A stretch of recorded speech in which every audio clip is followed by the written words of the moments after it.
বিশ্বকবি রবীন্দ্রনাথ ঠাকুরের শিশু কাব্যগ্রন্থ থেকে আজ আমি একটি বিখ্যাত ছোট্ট কবিতা পাঠ করে শোনাব।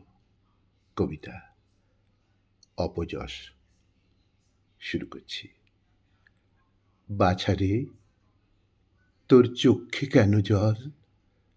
কে তোরে যে কি বলেছে আমায় খুলে বল।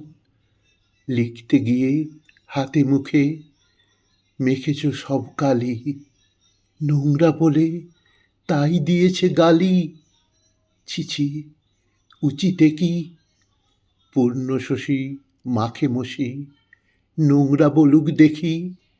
বাছারে, তোর সবাই ধরে দোষ, আমি দেখি সকলটাতে এদের অসন্তোষ।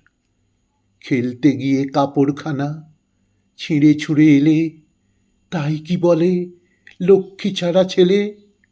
ছিছি, কেমন ধারা! ছেঁড়া মেঘে প্রভাত হাসে, সে কি লক্ষ্মী ছাড়া? কান দিও না, তোমাকে কি বলে, তোমার পানে অপবাদ যে ক্রমেই বেড়ে চলে।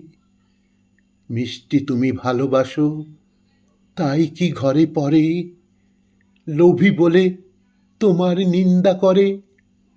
ছিছি, হবে কি? তোমায় যারা ভালোবাসে তারা তবে কি? ছিছি, হবে কি? তোমায় যারা ভালোবাসে তারা তবে কি?